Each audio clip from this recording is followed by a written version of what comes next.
कुल हल यस्तविल्लज़ीना यअलमून वल्लज़ीना ला यअलमून सदक़ल्लाहुल अज़ीम। क़ाल रसूलुल्लाह सल्लल्लाहु अलैहि वसल्लम मन सलक तरीक़न यल्तमिसु फ़ीहि इल्मन सहलल्लाहु लहू बिही तरीक़न इलल जन्नह औ कमा क़ाल अलैहि सलातु वस्सलाम। हज़रात मोहतरम, स्टेज पर रौनक़ अफ़रोज़ उलमाए दीन जनाब मौलाना मुफ्ती अतहर जावेद क़ासमी साहब और उस्ताद मोहतरम हज़रत मौलाना आसिम अनवर साहब, मुफ्ती अबसार साहब और दीगर उलमाए किराम, आज की हमारी ये मजलिस जनाब मास्टर ताहा साहब के एक ख्वाब की ताबीर और उनके इरादे को बरूए कार लाने की मजलिस है। उन्होंने 2005 में इस इदारे का क़याम किया और मदरसे के तौर पर दीनी तालीम की खिदमत का इरादा किया। ये बहुत बड़ी बात है कि एक स्कूल और असरी तालीम के मैदान से निकलने वाला तजर्बाकार शख्स दीनी मैदान में दीनी तालीम की खिदमत अंजाम देने के लिए तैयार हो। हालांकि ज़्यादा फरावानियाँ उस तरफ हैं, असरी मैदान में है, स्कूल की तालीम के मैदान में ज़्यादा पैसा है। वो तो बाज़ाब्ता लोग बिज़नेस के तौर पर स्कूल्स चलाते हैं और करते हैं, और फिर आज के टाइम में इंग्लिश कॉन्वेंट अगर चला रहे हैं आप, तो वो बाज़ाब्ता एक आपका कारखाना है, फैक्ट्री है। हमारे यहाँ जो बेशुमार तादाद में आपको कोचिंग सेंटर्स मिलते हैं, लोगों के शहरों में वो इदारे और हॉस्टल्स जो दिखाई देते हैं, इसी तरह से हस्पतालों का और नर्सिंग होम्स का जो जाल है, ये सब क्या है? ये कमाई का एक ज़रिया है। तालीम को भी हमारे लोगों ने बिज़नेस बना रखा है और सेहत के एतबार से खिदमत जो है उसको भी बिज़नेस बना रखा है।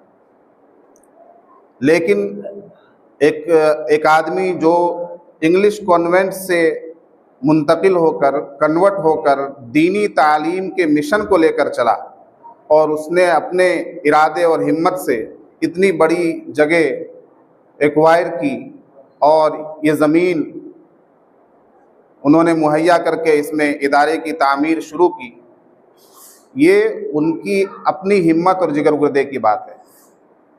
हर कसोनाकस से ये काम नहीं हो सकता है। अब वो बाज़ाब्ता इसी मदरसे की निगरानी में एक स्कूल का निज़ाम शुरू करना चाह रहे हैं। अभी मौलाना खालिद अनवर साहब कह रहे थे कि मेरा तजर्बा बहुत तल्ख रहा और हमने शाहीन ग्रुप को मना कर दिया। अगर आप ज़ाती तौर पर कोई गलती कर रहे हैं तो इसका मतलब ये नहीं है कि हर कोई वही गलती करेगा। आपने तो बाज़ाब्ता अपने मदरसे पर शाहीन ग्रुप को थोप दिया। आपका क्या निज़ाम था उसको पहले आपने नहीं समझा होगा कि आपको निसाब में क्या तब्दीली करनी पड़ेगी, शाहीन ग्रुप के किन बातों को आपको मानना पड़ेगा, उनका क्या तरीक़ा है, क्या मनहज है, क्या शराइत है, क्या ज़वाबित है। अगर हम स्कूल के निज़ाम को इस तरह से चलाएं कि उसमें दीनियात शामिल हो जाए, मेन पर्पज़ हमारा स्कूल हो, स्कूल की तालीम हो, लेकिन उसके साथ साथ दीनियात, यानी बच्चा हमारा 8वीं क्लास तक जब पहुँचे तो कुरान पाक बेहतरीन अंदाज में तजवीद के साथ नाजरा पढ़ने वाला हो, 10वीं क्लास तक पहुँचे तो मोटे मोटे मसाइल उसको आ जाएं, नमाज के मसाइल वो सीख जाए, रोज़े के मसाइल सीख जाए, हलाल व हराम की उसको तमीज़ हो जाए। दीनियात इस कदर अगर हम शामिल कर दें स्कूल्स में अपने, तो वो स्कूल कामयाब है। और मदरसे का जो हमारा निसाब है, उस मदरसे में बक़दरे ज़रूरत आप असरियात को शामिल कर दीजिए। इसी बात का तो मुतालबा हो रहा है। ये थोड़ी कहा जा रहा है कि स्कूल और मदरसे को गुड़मुड़ कर दीजिए। ना मास्टर ताहा साहब का वो मकसद है, वो मकसद भी नहीं है। बाज़ाब्ता एक स्कूल के निज़ाम को इस ज़मीन पर चलाना चाह रहे हैं अलग से। उसमें जो है गांव से, आस पड़ोस से बच्चे आएंगे, दाखिला लेंगे, पढ़ेंगे, लेकिन उनका स्कूल उन स्कूलों से अलहदा होगा जहां सिर्फ असली तालीम होती है। जहां दीनियात के नाम पर एक कलमा तक नहीं सिखाया जाता, उनसे अलहदा होगा इनका निज़ाम, क्योंकि दीनी मिजाज रखते हैं तो उस एतबार से स्कूल चलाएंगे कि उनको जो कोर्स पढ़ाया जाएगा, अगर वो CBSE ही कोर्स पढ़ाते हैं तो उसके साथ साथ वो दो एक किताबें दीनियात की शामिल कर देंगे हर क्लास में, या बिहार बोर्ड के साथ साथ वो एक दो किताबें हर क्लास में शामिल कर देंगे दीनियात की। तो इसका मतलब ये नहीं है कि गुडमुड हो गया, ये तो बेहतर निज़ाम तालीम है, इसी की तरफ माइल किया जा रहा है और इसी की दावत दी जा रही है आज के टाइम में। हमारे जितने मदरसे हैं, आज जो मदरसों पर मुश्किल आन पड़ी है और मदरसों की जो छानबीन हो रही है, अभी उत्तराखंड में 150 से ज़्यादा मदरसे बंद कर दिए गए। वो मदरसे जिनके पास ना तो किसी बोर्ड से इल्हाक था और ना ही उन्होंने कोई ट्रस्ट बना रखा था और ना ही वो हिंदी इंग्लिश की कोई एक किताब पढ़ा रहे थे अपने मदरसों में। आज के टाइम में सरकार आपसे ये कह रही है कि अगर आप मदरसे में 15 साल से कम उम्र के बच्चे को सिर्फ कुरान और हदीस पढ़ा रहे हैं, सिर्फ नूरानी कायदा पढ़ा रहे हैं, तो इसका मतलब यह है कि आप कुछ नहीं पढ़ा रहे हैं और आप उसके हक़ तालीम को छीन रहे हैं।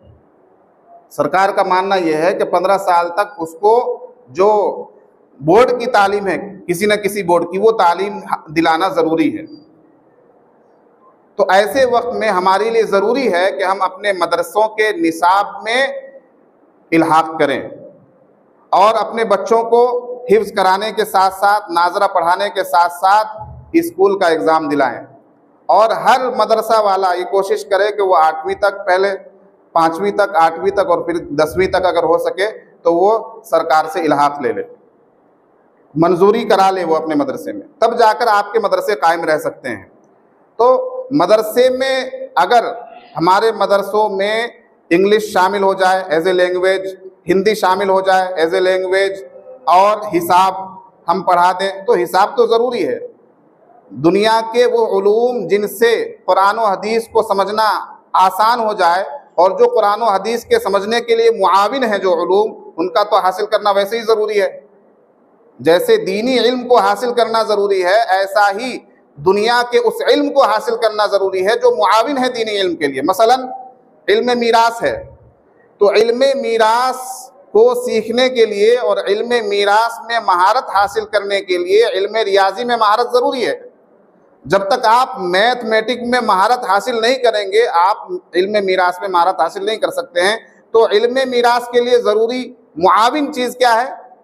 वो मैथमेटिक है, हिसाब है, रियाजी है। अब कोई ये कहने लगे तो दुनिया का इल्म है, नहीं, ये दीन के इल्म के लिए मुआविन है। तो इसलिए हमारी मंशा ये है कि हमारे मदारिस में इतना दुनिया का इल्म ज़रूरी सिखाया जाए कि वो मदरसे की चार दीवारी से बाहर निकलकर किसी से ये ना पूछे हमारा बच्चा कि ये बोर्ड पर क्या लिखा हुआ है। वो रेलवे प्लेटफॉर्म पर खड़ा होकर किसी जेंटलमैन को, किसी मिस्टर को देखकर ये ना कहे कि मेरा फॉर्म भर दो तुम टिकट कटाने के लिए।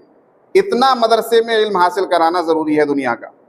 और हमारे जितने मुसलमानों के स्कूल चल रहे हैं और कोचिंग सेंटर चल रहे हैं, मैं तो दौड़ दौड़ कर जाकर कोचिंग वालों से बात करता हूं कि आपके कोचिंग में, कोचिंग का जो मुंतजिम है, डायरेक्टर है, वो मुसलमान है, कोचिंग में पढ़ाने वाले सब असातिज़ा मुसलमान हैं, पढ़ने वाले तमाम बच्चे 99% वो मुसलमान हैं, लेकिन आप एक कलमा तक नहीं सिखाते। भाई मुसलमान हैं आप और आपने कोचिंग सेंटर में, अपने स्कूल में बच्चों को एक कलमा तक आप नहीं सिखा रहे। सारी जिम्मेदारी मदरसे वालों की है। आज जो 95% बच्चे हमारे पढ़ने वाले दीन से दूर हैं, तो उनका पूरा ठेका मदरसे वालों ने ले लिया। मदरसे में तो 3% बच्चे आ रहे हैं, तो 3% को हम दीन सिखा रहे हैं। जो 97% बच्चे उन स्कूलों में जा रहे हैं जो स्कूल मुसलमानों के हैं, उन कोचिंग सेंटर्स में जा रहे हैं जो मुसलमानों के हैं, वो क्या कर रहे हैं? उनके लिए भी तो ज़रूरी है कि वो एक कम से कम एक मौलाना रख लें, बच्चे को कलमा दरूद सिखाएं, नमाज सिखाएं। तो हमारी ये बाज़ाब्ता मुहिम है। हम उन स्कूलों में जाते हैं जो प्राइवेट स्कूल्स चल रहे हैं हमारे मुसलमानों के, कि पूरा निज़ाम हमारा मुसलमानों का है। स्कूल मुसलमान का, पढ़ाने वाला मुसलमान, पढ़ने वाला मुसलमान। फिर आपको इस्लामियात की एक किताब पढ़ाने में क्या दिक्कत है? पढ़ाइए, आप तालीमुल इस्लाम पढ़ाइए, उसको इतनी उर्दू सिखा दीजिए कि वो दीन की किताबें उर्दू में पढ़ने वाला बन जाए बच्चा आपका। ठीक है, तो ये हमारी मुहिम है। और जिस तरह से मैं जनाब मास्टर ताहा साहब को बहुत मुबारकबाद पेश करता हूँ कि उन्होंने एक अलग से स्कूल का निज़ाम यहाँ पर कायम किया। उस स्कूल के निज़ाम में ज़रूरी दीनियात निसाब में शामिल रखेंगे वो इंशाअल्लाह। उस बारे में और भी डिस्कशन करेंगे, मशवरा करेंगे, कौन सा निसाब बेहतर हो सकता है उसको नाफिज करेंगे इंशाअल्लाह। बेहतर अंदाज से चलेगा और मदरसा जिस तरह से चल रहा था उससे बेहतर अंदाज में इंशाअल्लाह वो आइंदा चलाने की कोशिश करेंगे। अभी मुफ्ती साहब ने कहा ना मुंतजिम नहीं होता है, मोहतमिम नहीं होता है, तो मामला और होता है। हर इदारे के लिए बहुत से अदवार होते हैं। हर इदारा यक बैक तरक्की नहीं कर लेता है और इदारे की तरक्की वाकई तालीम से है। तो ये जो अभी मास्टर साहब मीटिंग कर रहे हैं या हम लोगों को बुलाकर मशवरा कर रहे हैं, ये बाउंस बैक के तौर पर है। इसीलिए तो उन्होंने हम लोगों को बुलाया कि बताइए भाई हम किस तरह से और ज़्यादा मुस्तैदी से काम कर सकते हैं, हम अपनी तालीम को कैसे बेहतर कर सकते हैं। एक और जो उन्होंने इसमें शामिल किया है, जो जिसमें वो तजर्बा रखते हैं, 10 साल का 20 साल का तजर्बा रखते हैं स्कूल के मैदान में, तो उस काम को वो शुरू करेंगे तो बाज़ाब्ता वो निज़ाम भी चलेगा। इधर के लिए तालीमात में मैं उनसे गुजारिश करूंगा कि तालीमात के लिए एक बेहतर आलिम दीन आप जो है नाज़िम तालीमात बना दीजिए अपने मदरसे में। इंशाअल्लाह तालीम बेहतर होगी तो बच्चे भी खुद ब खुद आएंगे। जैसा कि मौलाना खालिद साहब ने कहा कि मदरसे तो बहुत हैं लेकिन अपने बच्चे को एडमिशन कराने के लिए सोचना पड़ता है। नहीं सोचना पड़ेगा अगर आप तालीम बेहतर देंगे। अभी मुफ्ती अतर जावेद साहब बैठे हुए हैं, पूछिए इनका बच्चा कहाँ पढ़ रहा है? बनियाटोल में, बंगाल में। क्यों? उन्होंने अपना निज़ाम और अपनी तालीम को इतना मजबूत बना रखा है कि एक दिन में दाखिला पूरा हो जाता है और वहाँ दाखिले के लिए बुलाना नहीं पड़ता किसी को, खुद ब खुद बच्चे पहुँचते हैं और बड़े बड़े लोगों के बच्चे पढ़ रहे हैं, अच्छे अच्छे उलमाए किराम के बच्चे पढ़ रहे हैं। तो इसलिए तालीम बेहतर होगी तो बच्चे खुद ब खुद आएंगे। एक आखिरी गुजारिश मैं करना चाहूँगा, हमने अपने इलाके में कुछ दिनों इसको जो है किया और बहुत हद तक कामयाबी भी मिली। फिर से दोबारा शुरू करने की ज़रूरत है कि हम अपने इलाके में तालीमी बेदारी मिशन चलाएं। इस तरह की मजलिसों में हमारे ख़ास लोग रहते हैं जिनको तालीम की अहमियत, यहाँ कौन सा आदमी ऐसा है जिसको तालीम की अहमियत का नहीं मालूम। हम बेदारी मुहिम चलाएं, गांव गांव महल्ला महल्ला जाकर, बस्तियों में जाकर औरतों को, मस्तूरात को, लोगों को जमा कर लें और उनको बताएं कि तालीम की अहमियत क्या है, तालीम कैसे हासिल की जाएगी। 10वीं के बाद आपका बच्चा क्या कर सकता है, इंटर के बाद आपका बच्चा क्या कर सकता है, आपके बच्चे को नीट में बैठाने के लिए कौन सा बेहतर ऑप्शन है, कैसे वो आपका बच्चा बेहतर डॉक्टर बनेगा, कहाँ बेहतर आलिम दीन बनेगा।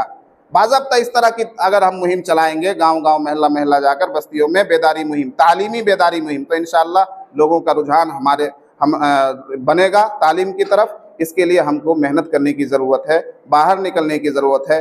हम ये चाहते हैं कि लोग ही हमारे पास आएँ, ऐसा नहीं होगा। शुरू में हमको निकलना होगा, फिर बाद में लोग आएंगे इंशाअल्लाह। मैंने बहुत बातें कर ली। अल्लाह तबारक व तआला कहने सुनने से ज़्यादा अमल की तौफीक में रहमत फरमाए।